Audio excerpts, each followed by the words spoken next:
Hi and hello everyone. This is Preeta.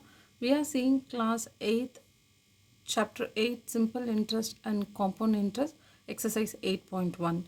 We are going to see the fourth sum. Find the compound interest on rupees 8,75,000 compound annually if the rate of interest is 2%, 4% and 5% respectively for 3 successive years. So they have given the principal amount as 8,75,000 and for every year the rate of percentage changes.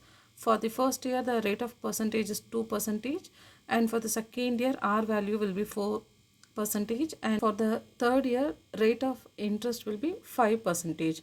We need to find out the compound interest for the 3 years. In order to find out the total compound interest, we are going to calculate the compound interest and the amount for every year, first year, second year, third year, and then finally we can add together to find out the compound interest. First, the compound interest for first year. So we know principal amount, which is 8,75,000, and the rate of interest will be 2%. For the first year the rate of interest is 2% and we are going to find out for 1 year. So we are going to calculate the compound interest for the first year. We are going to take the given principal amount with rate of interest 2% and time 1 year. Compound interest for first year.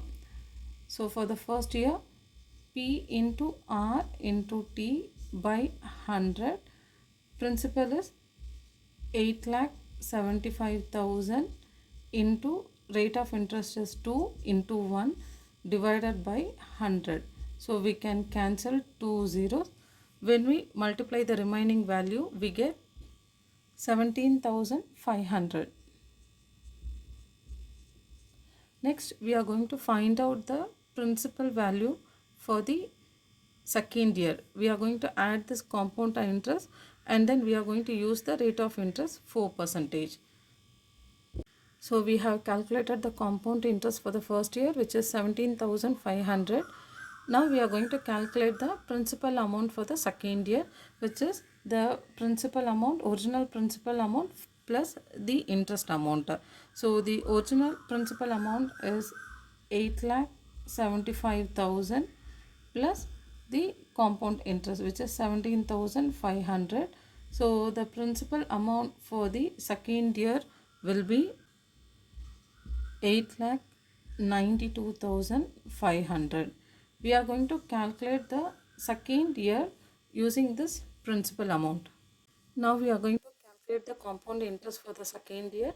So the principal amount is 8,92,500 into rate of interest for second year is 4% divided by 4 into 100 and time is same 1.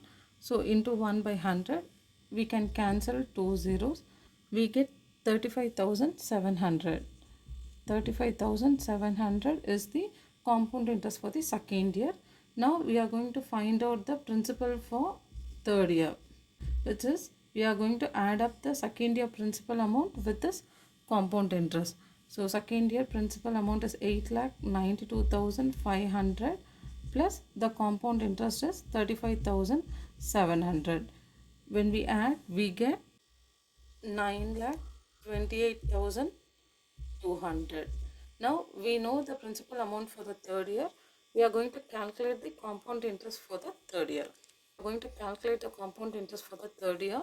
So we are going to use the principal amount as 9,28,200 into the rate of interest for the third year is 5 into 1 divided by 100. So when we cancel 2 zeros, we get the compound interest for the third year as 46,410. Now we have calculated the compound interest for all the 3 years using the percentage value given 2%, 4% and 5%. Now we are going to find out the total compound interest. So for the first year 17,500 plus The compound interest for the second year is 35,700 plus compound interest for the third year is 46,410. Therefore, the compound interest for all the 3 years is 99,610. So, we have found out the compound interest value for 3 years using the given percentage.